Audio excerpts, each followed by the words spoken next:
faly miarahaba antsika zany ny tenako androany 2 Janoary 2020 vidéo voalohany amin'ity taon'ity zany satria hoe voalohany taona zany de fantatro hoe anoany zao misy olona te ametraka tanjona satria hoe ny taona vaovao de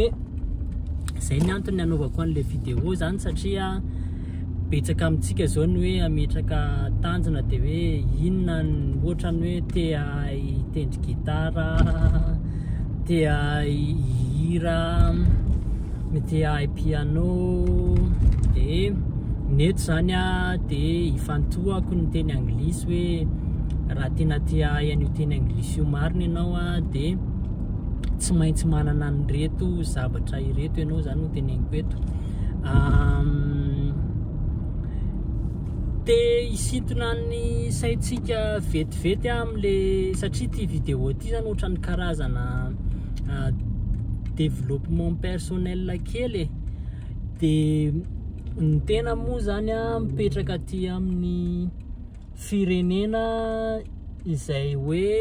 izany resaka fanaovana vidéo développement personnel zany de misy lalàna mifeny zany de raha ohatra anao manao karazana vidéo ohatran'ireny de tsy maintsy manao an'le disclaimer anao amin'ny voalohany hoe tsy certifié za satria za zany tsy certifié de tsy maintsy manao an'izay de ty zany le disclaimer ako hoe tsy certifié fa expérience personnelle fotsiny no ananako de zay no zaraiko amezako lesona mba ahafahantsika hoe mivoatra zany amin'ny fianarana teny anglisy de am'izay mitanjo mipetsy moa zany de mba hanampy antsika le hoe mba ahay teny anglisy mba andray anjara am'resaka opportunité zay misy aty États-Unis na Canada na io fianarana na io resaka immigration aty États-Unis sy ny tariny de le pejy moa zany zay de rehefa le mijery vidéo iny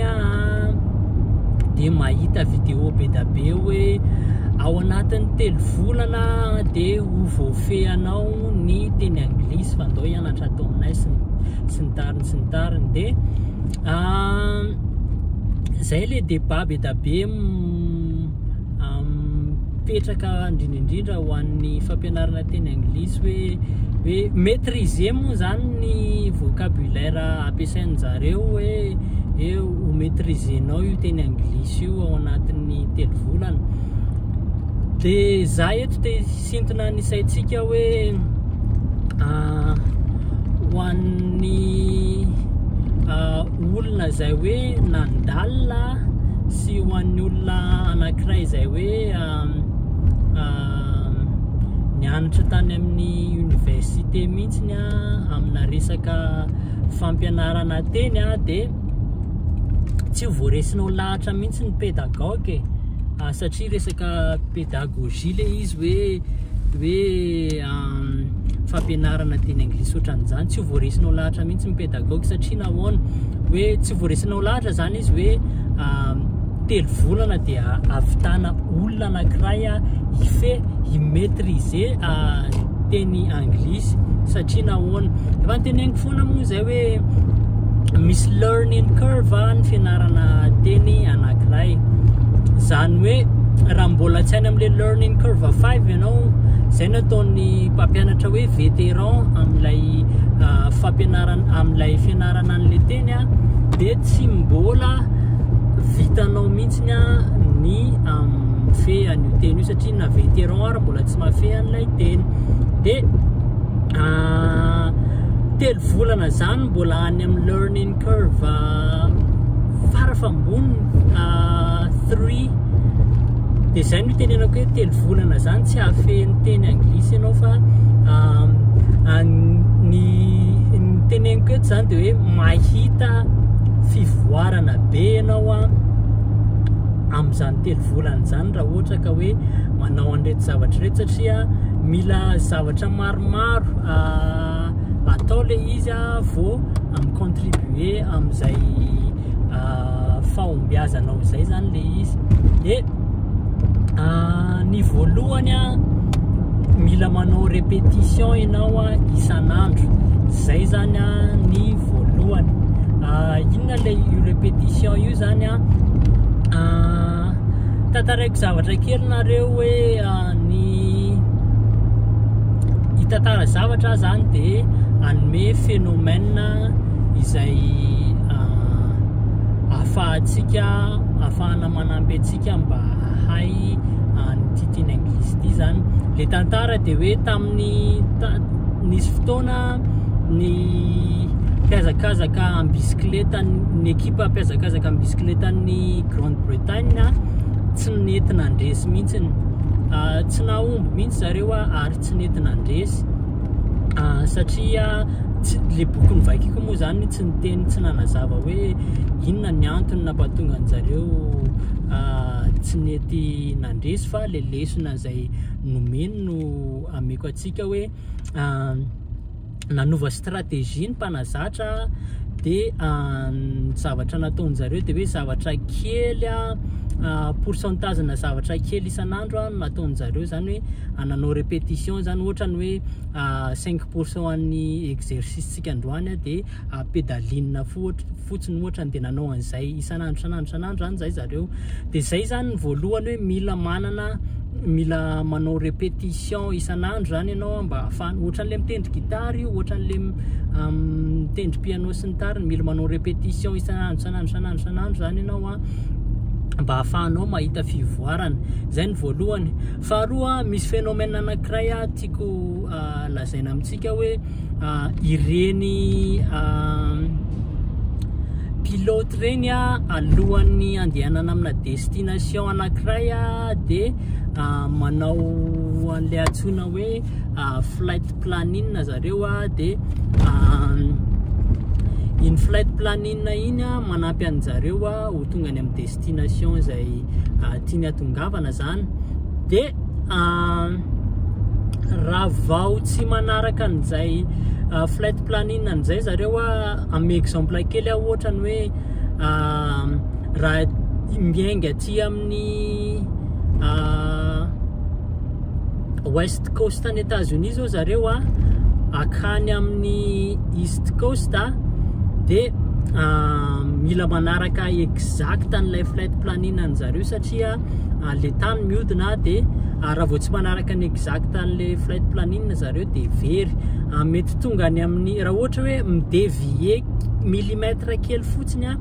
amin'ilay flight planning an'zareo de mety tonga any amin'ny East Coast any izy fa mety tsy raha ohatra hoe destination any ohatrany hoe JFK tsy tafatotina any JFK zany izy fa ohatrany hoe tafatotina any Florida any na ohatrany hoe tafalatsaka ary Bahamas ary mihitsy zareo de zay mahatsara an'le hoe zay zany ny faharoa hoe mila arahana exact le plan anao raha ohatra ka tena hoe tena te hahita fahombiazana ianao de zay ny faharoa de lesona anankiroa koa lesona faharoa am'le resaka flight planning teo hoe ny zavatra kely ohatran'izay satria raha midévier millimètre kely fotsiny io aéroplane io makany amin'ny East Coast de tena lasa millimètre be efa tena lasa kilomètre be mihitsy nareo tonga any amin'ny East Coast any de zay ny zavatra anankiray hoe zavatra lesona fahatelo hoe ny zavatra kely ataonao de contribuer amin'ny tanjona ngeza be zay tratrarinao zany de ny faefatra ngamba ny akabetsahantsika mety mieritreritra hoe ka za tsy hitako ny anomboana anazy mety hoe anomboka amin'ny prononciation ve za sa anomboka amin'ny grammaire sa anomboka amin'inona sa anomboka amin'inona de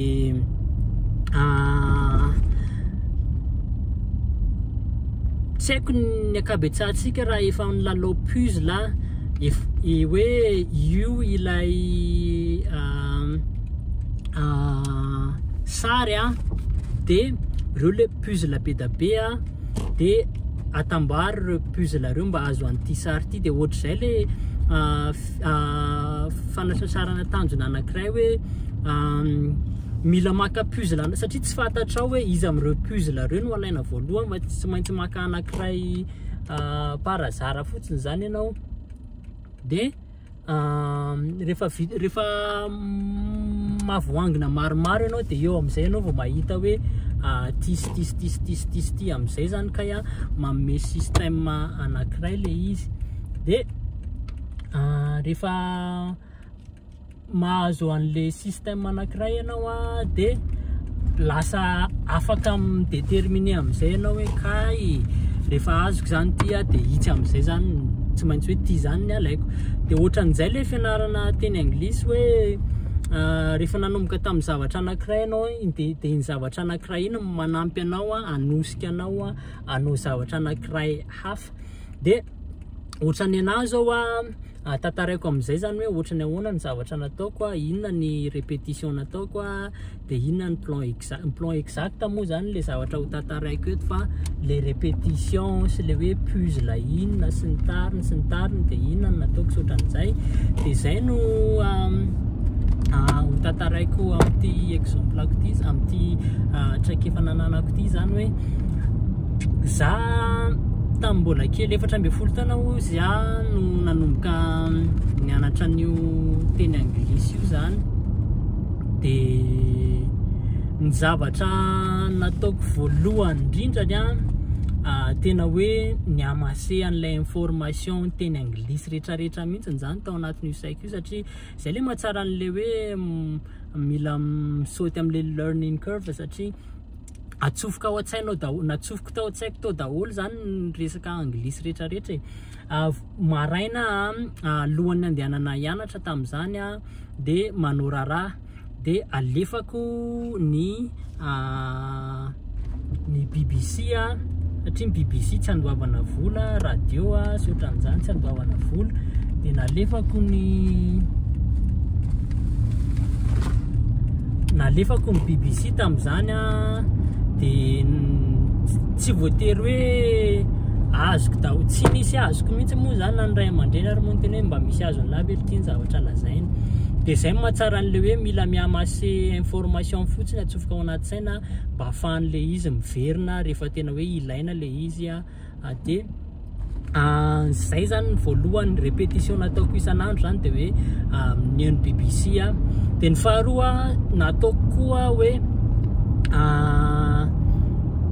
taloha moa zany tamin'ny tsy haiko ny am'izao fa ny télé tamin'izany mandefa hira amin'ny teny frantsay na amin'ny teny anglisy de za sy ny namako mandeha mividy an'ireny parole amin'ny fiteny anazy tamin'izany lyrics zany amina papier kely amin'ny taratasy kely de nividy an'ireny mihitsiny de eo ambody télé eo am'izay zany rehefa le mandeha le hira de jerena hoe zany kay le tianytenena sy ohatrohatran'izany zay zany ny faharoa ny plan zany de efa ohatr'izay hoe maraina atoandro de rehefa weekend de zao ny atao de nanao an'izay exact foana zany nandritry ny fotoana maromaro zany de rehefa le amin'ny atoandro de le zay le hoe mijery télé de jerena mihitsy le miaraka am'le parole le hira de ny rehefa weekend de mandeha mitady an'ireny fampianarana teny anglisy reny club gratuit reny sy ohatran'izany de na mitady olona efa zay moa zany nanana fahafahana ny hoe nisy olona serasera taminay resaka taminay satria le tompo-teny zany de raha manana an'izay fahafahan'izay de mitedava an'le tompon'le teny de zay anankiray de tsy maintsy nanao an'izay zany isan'andro isan-kerinandro de rehefa vacances de nampitomboana mihitsy le occasion mba hoe exposé am'le teny zany ianao de reo zavatra reo afaka ampiarina amin'ny tanjona tsirairay avy tsika any afaka ampiarina tsara mihitsy reo hoe mila répétition ianao a de ny plan anao mila arahanao exact a de mitady occasion ianao mba ho exposé am'le zavatra tianao atao a ny tenanao mba tsy hoe very ianao rehefa sendra ny sarotra saotran'izany de zay ny vidéo androany a raha ohatra ka fantatsika fa mahaliana sy hoe manampy ny namatsika sy fianakaviana saotran'izany a indrindrindrindra fa raha te hianatra teny anglisy a hoe tsy hoe na tsy any amin'ny école ary fa hoe tianao autodidacte zany de zay ny tips kely afaka omeko a